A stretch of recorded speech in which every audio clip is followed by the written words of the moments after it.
Hai semuanya, perkenalkan kami dari kelompok yang akan mempresentasikan materi dengan topik Audit TI, Tata Kelola, dan Standar Manajemen Proyek dan Resiko. Sebelumnya, izinkan kami memperkenalkan anggota-anggota kami, yaitu ada Alvin Winata, Delon Andrea, Margo Mulia, Michael Tan, dan saya sebagai Nicholas Chandra. Nah, apa sih tujuan dari presentasi ini? Nah, tujuan dari presentasi ini adalah untuk memberikan pemahaman mengenai pentingnya pengelolaan teknologi informasi yang terstruktur, serta bagaimana penerapan standar dan audit dapat membantu organisasi dan minimalisir risiko serta meningkatnya efisiensi dan akuntabilitas. Baik, di bagian ini kita akan membahas secara mendalam mengenai apa sih audit TI dan mengapa hal ini sangat penting, dan bagaimana juga penerapannya di dalam suatu organisasi. Pertama-tama mari kita lihat dulu kondisi saat ini. Di era digital ini, hampir seluruh sektor industri mengandalkan sistem informasi untuk mendukung dan menjalankan berbagai aktivitas bisnis mereka. Misalnya, dalam sektor logistik, pendidikan, hingga energi terbaru. Semuanya sangat bergantung pada teknologi informasi. Namun, penggunaan TI saja tidak cukup. Agar teknologi ini bisa benar-benar memberikan nilai tambah, maka pengelolaan dan pengawasan yang struktur sangat diperlukan. Inilah yang menjadi alasan utama mengapa audit TI dibutuhkan.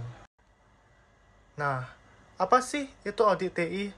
Nah, audit TI itu adalah sebuah proses evaluasi yang sistematis terhadap infrastruktur dan proses teknologi informasi yang digunakan oleh suatu organisasi. Tujuannya itu apa? Untuk memastikan bahwa seluruh teknologi yang digunakan sudah sesuai dengan tujuan bisnis organisasi, berjalan dengan efisien dan aman, serta mematuhi kebijakan internal maupun regulasi eksternal yang berlaku. Nah, dengan audit TI ini, maka organisasi dapat mendeteksi apa sih potensi dari resiko ini, apa sih kelemahan sistem, serta memastikan adanya kontrol dan tata kelola yang baik. Nah, selanjutnya dalam pengelolaan TI ini bersifat komprehensif ya. Jadi mereka membutuhkan sebuah framework atau kerangka kerja yang bisa dijadikan sebagai pedoman dalam mengatur, memantau, hingga mengevaluasi sistem TI tersebut. Nah, jadi salah satu framework yang paling umum digunakan secara global itu yaitu COBIT ya, yang merupakan singkatan dari Control, Objective for Information, and Related Technology. Framework ini dikembangkan oleh ISACA dan telah menjadikan standar internasional dengan tata kelola dan audit TI. Nah, lalu saya ingin menjelaskan mengenai apa sih prinsip dari COBIT ini. Nah, jadi di dalam COBIT ini memiliki 5 prinsip utama ya. Jadi yang pertama itu memenuhi kebutuhan pemangku kepentingan. Jadi itu artinya sebagai semua keputusan TI harus sejalan dengan apa yang diinginkan oleh stakeholder. Yang kedua yaitu mencakup seluruh organisasi. Nah, di dalam audit TI ini tidak hanya fokus pada departemen TI ya, tetapi mencakup seluruh proses bisnis hingga yang berhubungan dengan teknologi. Yang ketiga, mengintegrasikan berbagai kerangka kerja. Nah, di COBIT ini bersifat fleksibel ya, dan bisa diadaptasikan dengan framework lain seperti ITIL, ISO, dan sebagainya. Yang keempat, menerapkan pendekatan menyeluruh. Jadi bukan hanya melihat aspek teknis gitu ya, jadi tetapi mencakup strategi, kebijakan, dan sumber daya manusia. Yang kelima, membedakan secara jelas antara fungsi tata kelola dan fungsi manajemen, sehingga masing-masing memiliki perannya dalam organisasi ini bisa menjalankan tanggung jawabnya secara efektif. Nah, pada audit TI ini bukan hanya mengecek mengenai sistem IT ya. Jadi audit TI ini merupakan suatu strategi yang penting dalam menjaga kualitas, keamanan, dan keberlangsungan bisnis berbasis teknologi. Dengan menggunakan framework COBIT, organisasi dapat memastikan bahwa teknologi informasi ini benar-benar dikelola secara profesional, terukur, dan terarah gitu. Nah, lalu saya ingin menjelaskan mengenai tujuan audit TI. Mengapa sih tata kelola TI itu penting? Jadi, tata kelola TI itu bertujuan untuk menyelaraskan teknologi informasi dengan strategi bisnis organisasi. Artinya apa? TI bukan hanya alat tambahan, tapi benar-benar menjadikan bagian inti dalam mencapai tujuan bisnis. TI juga harus menjadi alat untuk mempercepat pencapaian target perusahaan, bukan memperlambat. Kita tidak ingin ada risiko keamanan, kegagalan sistem, atau ketidakpatuhan terhadap regulasi yang dapat berujung terhadap kerugian-kerugian pada perusahaan. Nah, jadi untuk membantu kita mencapai tujuan ini, kita harus menggunakan framework COVID-5. Nah, pada COVID-5 ini diciptakan sebagai alat bantu untuk menyediakan panduan yang terstruktur dan terstandarisasi. Nah, framework ini mempermudah kita dalam melakukan evaluasi dan pengelolaan sistem TI.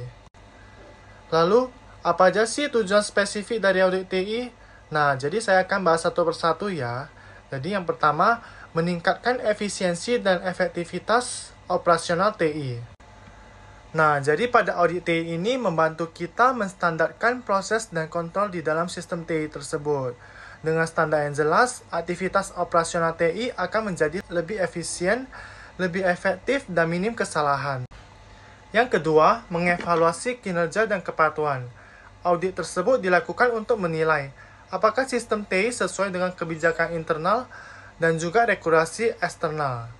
Kita juga harus memastikan semua yang kita jalankan telah mematuhi peraturan yang berlaku. Ini termasuk mengevaluasi dalam domain MEA, yaitu monitor, evaluate, dan assess. Lalu yang ketiga yaitu mengidentifikasi kesenjangan. Nah, jadi pada proses audit tersebut membantu kita mengidentifikasi perbandingan antara kondisi TI saat ini dengan kondisi ideal yang diharapkan. Setelah menemukan perbandingan tersebut, kita bisa menyusun strategi untuk meningkatkan keberlanjutan. Contohnya, studi evaluasi kesiapan sistem seperti yang ada di proyek ATW Solar. Nah, lalu yang keempat yaitu memastikan keterlibatan pemangku kepentingan. Nah, pada audit TI ini kita harus memastikan bahwa semua pemangku kepentingan seperti manajemen, user, auditor terlibat dalam pengambilan keputusan TI. Nah, mereka bukan hanya melakukan pengambilan keputusannya, mereka juga melakukan pengawasan dan evaluasi berkelanjutan terhadap kinerja TI. Nah, jadi dengan melakukan audit TI secara berkala dan sistematis, kita bisa memastikan bahwa audit TI bukan hanya berjalan seperti biasa, tetapi berjalan dengan arah yang benar, mendukung bisnis, mengurangi risiko, dan meningkatkan daya saing organisasi. Baik, sekarang kita akan membahas tentang langkah-langkah audit TI. Langkah pertama adalah perencanaan audit dan tata kelola TI. Langkah awal adalah menentukan ruang lingkup dan tujuan audit. Ini mencakup identifikasi domain COVID yang relevan, seperti MEA 01, MEA 02, DSS 02, EDM 02, dan DSS 06. Langkah kedua, penentuan responden dan objek evaluasi. Responden seperti manajer TI, tim pengawasan sistem, dan teknisi ditentukan sebagai narasumber utama dalam proses wawancara atau pengisian kuesioner. Langkah ketiga, pengembangan instrumen evaluasi. Penyusunan pertanyaan wawancara atau kuesioner berdasarkan domain-domain dalam framework COVID-5. Misalnya dalam domain MEA 01, fokus pada pemantauan kepatuhan eksternal. Langkah keempat, pengumpulan data dan wawancara. Tahap ini dilakukan melalui survei langsung, wawancara, serta pengisian kuesioner oleh responden. Data yang dikumpulkan berkaitan dengan proses dokumentasi pemutakhiran data dan aktivitas audit yang telah dilakukan. Langkah kelima, analisis data dan penilaian kesenjangan atau gap analysis. Analisis ini bertujuan mengidentifikasi perbedaan antara kondisi aktual sistem TI dengan kondisi ideal atau yang diharapkan. Langkah keenam, interpretasi hasil dan penyusunan rekomendasi.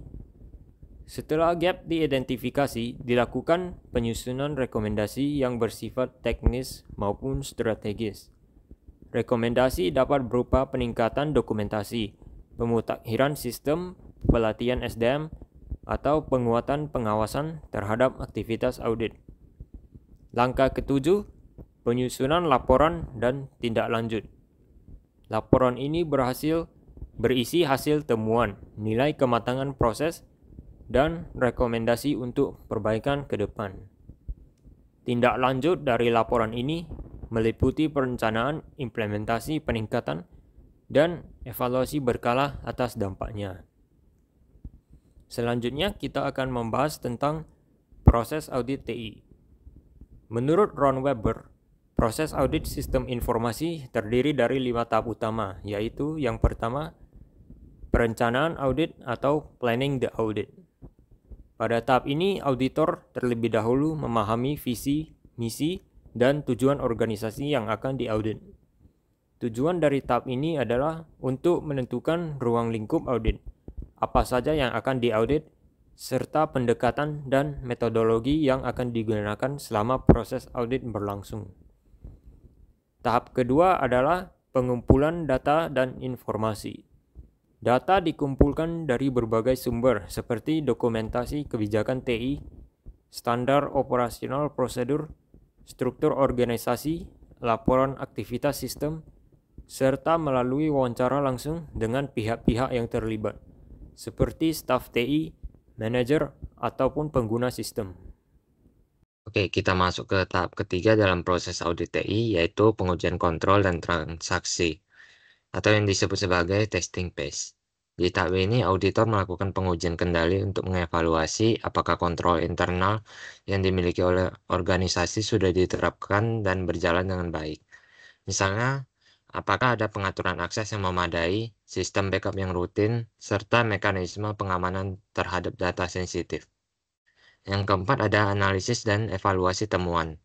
Auditor mengidentifikasi kelemahan-kelemahan yang ada, menyimpulkan penyebab utama dari masalah tersebut, dan menilai dampaknya terhadap keamanan, efektivitas, dan efisiensi sistem informasi. Setiap temuan akan dikategorikan berdasarkan tingkat risikonya dan akan dikaitkan dengan standar atau framework yang digunakan dalam audit. Yang kelima ada pelaporan dan rekomendasi, atau yang disebut sebagai completion of the audit. Auditor menyusun laporan audit yang berisi temuan-temuan, analisis risiko, dan rekomendasi perbaikan yang dapat dilakukan oleh organisasi. Laporan ini biasanya dibagi dalam rekomendasi jangka pendek, menengah, dan panjang. Berikutnya ada teknik audit TI. Pelaksanaan audit TI melibatkan berbagai teknik audit untuk mengumpulkan bukti yang cukup relevan. Berikut adalah teknik-teknik yang umum digunakan dalam proses teknik audit. Yang pertama adalah wawancara atau interview. Auditor melakukan tanya-jawab secara terstruktur dengan manajemen dan staf terkait untuk memperoleh informasi mendalam tentang proses TI, kontrol, dan praktik yang berjalan. Wawancara dilakukan terhadap owner, proses, administrator sistem, pengguna kunci, hingga pejabat tinggi yang bertanggung jawab atas TI. Yang kedua ada observasi atau pengamatan langsung. Auditor mengamati secara langsung proses bisnis atau aktivitas terkait TI di lapangan untuk menilai apakah praktek sebenarnya sesuai dengan kebijakan atau prosedur. Yang ketiga ada peninjauan dokumen dan bukti, atau yang bisa disebut sebagai dokumen review. Auditor TI akan menelaah berbagai dokumen sebagai bukti dari pelaksanaan kontrol. Dokumentasi yang dimaksud mencakup kebijakan TI, standar prosedur operasional atau SOP, dan lain-lain. Yang keempat ada pengujian dan verifikasi kontrol atau testing. Auditor akan melakukan serangkaian uji coba untuk melihat apakah kontrol bekerja sebagaimana mestinya. Contohnya seperti uji akses, uji recovery, pengujian konfigurasi, dan simulasi transaksi. Yang kelima ada analisis forensik digital. Teknik ini digunakan dalam audit investigatif atau ketika auditor mencurigai adanya insiden atau kecurangan keamanan yang membutuhkan pembuktian lebih lanjut. Digital forensik meliputi proses mengidentifikasi, mengumpulkan, menganalisis, dan mengawetkan bukti elektronik dari sistem atau perangkat TI. Berikutnya adalah alat bantu TI. Penggunaan komputer assist Audit Techniques atau yang bisa disebut sebagai CAAT memungkinkan auditor melakukan analisis data dan pengujian kontrol secara otomatis terhadap volume data yang besar yang tidak mungkin dapat ditangani dengan manual. Beberapa kategori perangkat lunak audit TI seperti 1. Software analisis data dan generalized audit software, yaitu auditor sering menggunakan software khusus untuk ekstraksi dan analisis data dalam jumlah besar. Kategori ini dikenal sebagai Generalized Audit Software atau GAS. Yang kedua ada perangkat lunak pemindaian kerentanan atau Vulnerability Scanners. Untuk keperluan audit keamanan TI, auditor mengandalkan berbagai tools pemindai kerentanan, mengidentifikasi kelemahan pada sistem, jaringan, maupun aplikasi. Yang ketiga ada alat pemantauan dan analisis jaringan. Dalam audit TI terhadap infrastruktur jaringan dan komunikasi, auditor sering menggunakan tool untuk memonitoring lalu lintas dan menganalisis paket data. Keempat, perangkat lunak digital. Ketika audit memerlukan penggalian bukti elektronik mendalam, software forensik dapat menjadi andalan. Contoh softwarenya seperti Ncash Forensic dan FTK, atau yang bisa disebut sebagai Forensic Toolkit. Sekarang kita akan masuk pada framework audit TI. Framework audit teknologi informasi adalah kerangka kerja yang berisi panduan, standar, dan praktik terbaik untuk membantu auditor melakukan evaluasi sistem teknologi informasi secara sistematis dan menyeluruh. Tujuan dan manfaat dari penggunaan framework ialah menjamin audit dilakukan secara terstruktur dan holistik, dan juga membantu kepatuhan terhadap regulasi, dan juga meningkatkan keamanan dan manajemen risiko teknologi informasi, serta memberi transparansi dan akuntabilitas proses audit. Audit TI utama ada COVID, fokus utamanya tata kelola dan manajemen TI, kelebihannya komprehensif, selaras dan tujuan bisnis, sedangkan kekurangannya kompleks, butuh sumber daya besar. Ada juga framework ISO, framework fokus utamanya dalam manajemen keamanan informasi. Ya, kelebihannya sudah diakui global dan strukturnya PDCA, dan serta bersertifikat. Kekurangannya itu implementasinya rumit dan butuh biaya tinggi. Selanjutnya ada framework NIST SP800. Fokus utamanya itu keamanan cyber dan juga kontrol teknis. Dan kelebihannya itu gratis dan detail teknis, sedang fleksibel. Tapi kekurangannya terlalu teknis dan tidak ada sertifikat formalnya. Ada juga framework detail, fokus utamanya dalam manajemen layanan teknologi informasi. Kelebihannya ada pada pelayanan, fokus dan pelayanan, serta efisiensi operasional. Kekurangannya tidak mencakup kontrol keamanan dan bukan buat audit. Pengukuran dan manajemen risiko ialah kegiatan penting untuk identifikasi, penilaian, pengukuran, dan penetapan tingkat risiko dalam audit internal maupun eksternal. Contoh dari risiko tersebut ialah pesaing dan inovasi dan produk baru, serta perubahan tren pasar dan juga perubahan struktur organisasi. Ada juga jenis risiko tersebut, yaitu risiko audit laporan keuangan. Risiko yang terjadi karena gagal untuk mengakui hal-hal yang seharusnya mengubah opini auditor terhadap laporan keuangan. Ada juga risiko inheren, risiko salah saji laporan keuangan terkait risiko bawaan jenis bisnis, jenis industri, dan jenis operasi, dikarenakan pengendalian internal yang lemah. Ada juga risiko deteksi, risiko yang muncul akibat auditor tidak menyadari atau melewatkan risiko yang sebenarnya ada. Biasanya terjadi karena auditor tidak mengecek akun secara penuh. Standar risiko auditor dapat merujuk pada beberapa standar, yaitu ISO 31000 ya, merupakan pedoman internasional dalam mengatur cara mengelola risiko. Ada juga ISO 19011 adalah standar yang mengatur pedoman untuk mengaudit sistem manajemen. Baik, saya akan membawakan standar manajemen proyek Standar manajemen proyek adalah dokumen panduan atau kerangka kerja yang disusun secara sistematis, berisi prinsip, proses, terminologi, serta praktik terbaik dalam pengelolaan proyek. Penerapan standar manajemen proyek bertujuan untuk yang pertama, membangun pendekatan yang konsisten dalam pengelolaan proyek di berbagai lingkungan organisasi, meningkatkan efisiensi dan efektivitas dalam pelaksanaan kegiatan proyek, mengurangi potensi resiko dan kesalahan melalui pendekatan yang terstruktur, mendorong komunikasi dan koordinasi yang lebih baik antar tim dan pemangku kepentingan, dan menjamin mutu dari keberhasilan hasil akhir yang sesuai dengan ruang lingkup dan sumber daya yang tersedia. Umumnya, standar manajemen proyek terbagi ke dalam 5 tahapan yang penting sebagai berikut. Inisiasi. Proyek dimulai dengan mengidentifikasi kebutuhan atau peluang, menetapkan tujuan, dan merumuskan ruang lingkup awal. Diperlukan juga identifikasi pemangku kepentingan utama. Lalu, perencanaan. Penyusunan rencana kerja meliputi penjadwalan, alokasi anggaran, pengelolaan risiko, sumber daya manusia, komunikasi, serta kualitas. Lalu ada pelaksanaan, eksekusi rencana proyek melalui koordinasi tim, penggunaan sumber daya, dan pengendalian proses kerja agar sesuai dengan tujuan.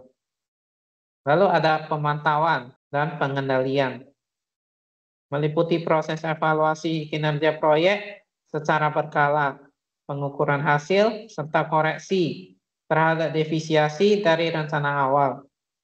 Terakhir ada penutupan.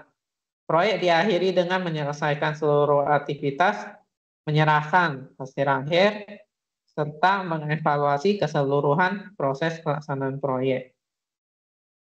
Berikut beberapa standar manajemen proyek yang banyak digunakan di tingkat global. Yang pertama ada PMBOK atau Project Management Body of Knowledge. Diterbitkan oleh Project Management Institute atau PMI yang merupakan salah satu referensi paling umum dalam manajemen proyek. Menyediakan kerangka kerja dengan 10 area pengetahuan dan 49 proses. Seperti manajemen risiko, mutu, komunikasi, dan pengadaan. Yang kedua, ada PRINCE2 atau Project in Control Environment. Dikembangkan di Inggris dan populer di sektor pemerintahan. Menekankan kontrol manajemen yang ketat pada setiap tahap proyek. Menggunakan struktur peran yang jelas dan pendekatan berbasis dokumen dan dapat diadaptasi untuk proyek kecil hingga besar. Yang ketiga ada Agile. Agile adalah pendekatan manajemen proyek yang iteratif dan adaptif. Umumnya digunakan untuk pengembangan perangkat lunak atau proyek dengan kebutuhan yang cepat berubah. Menekankan kolaborasi tim, pengiriman produk secara berkala, dan respon cepat terhadap perubahan. Beberapa contohnya adalah Scrum, Kanban, dan Extreme Programming atau XP. Yang terakhir ada ISO 21500. Standar global yang dikembangkan oleh International Organization of Standardization atau ISO. Memberikan panduan umum dalam manajemen proyek.